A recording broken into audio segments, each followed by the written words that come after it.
So with day 8 in the books, it's been in the books for a while, and I just had really long videos to do on my main channel, so I'm kind of...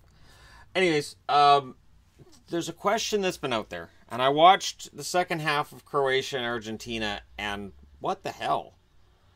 Denmark ties Australia. Huge point for Australia. Great for Australia, and I'll get into that, because that, honestly, I'd love to see the Aussies, get something out of this. France holds on and beats Peru, kind of like Uruguay.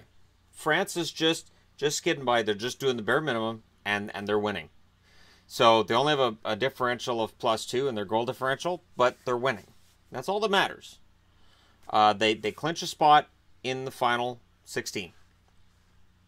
So again, one of the more powerful countries has nothing to worry about in the qualifying round. They're into the round of 16. This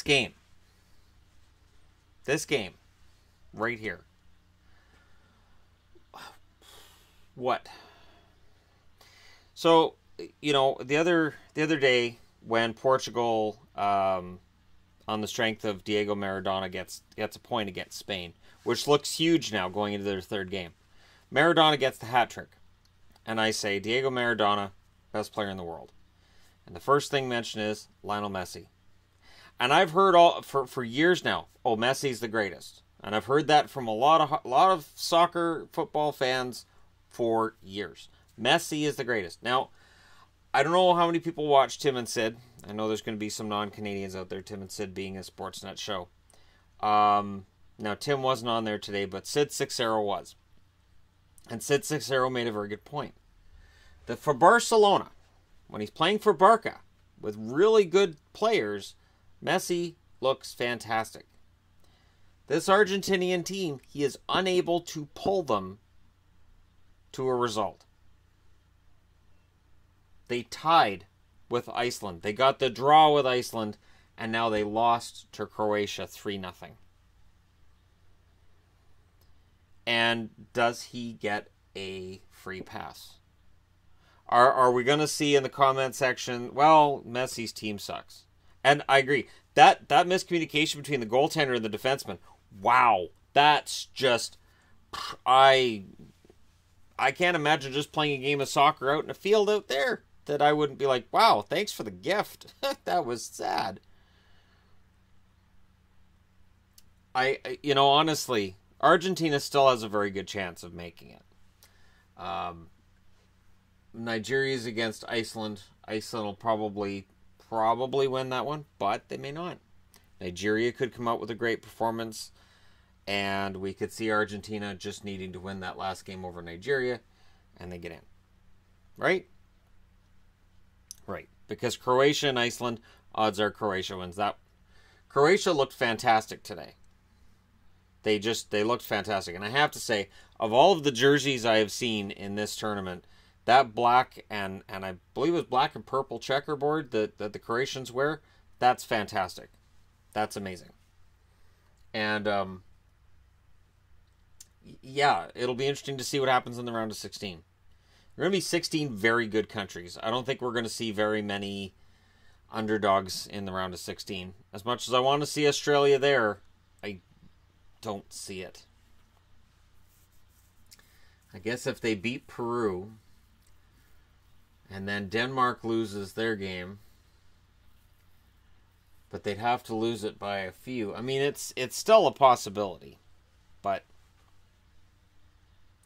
odds are it's probably France and Denmark.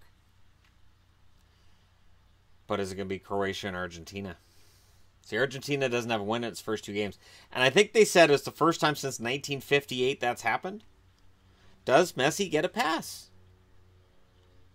I don't think he does. I've watched Ronaldo get absolutely slammed by everybody. And I get it. Ronaldo might not be a great human being.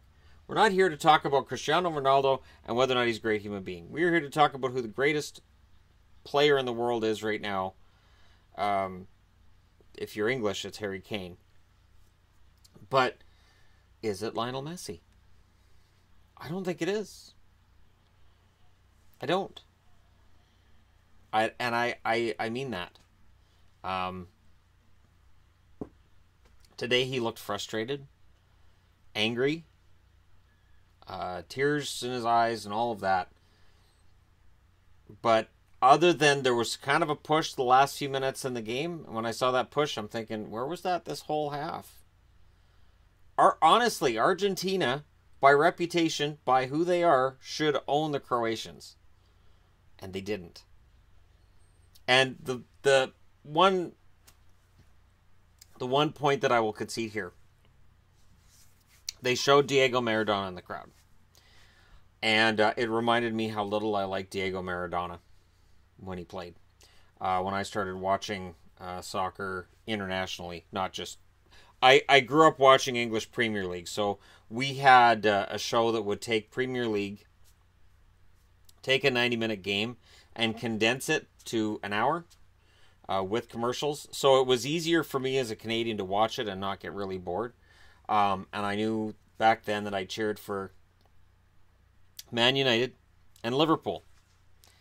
Now, for people who follow me in hockey, you're going, really? You do that again? Because Liverpool and Man U are not teams that necessarily like one another very much.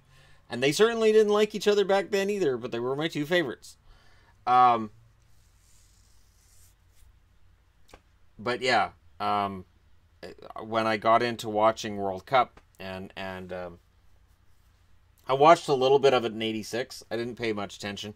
1990, I got really into it. I'm like, all right, I'm really going to watch this. This is going to be great. And I just from 86 and just in general, I didn't like Diego Maradona. And then I saw interviews with him, and I'm like, I really don't like this guy.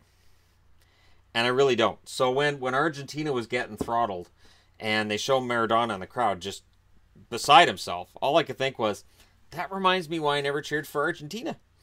And yet I don't wish them any ill. But it was nice to see Croatia get a win. I believe they said they're on their way to their best results since '98. Can they keep it up? Let me know what you guys think in the comment section below. Hit like and subscribe if you're browsing your way through. You just happened upon this video. And what's going to happen between Iceland and Nigeria tomorrow? Let me know that in the comment section. And we'll see you again later.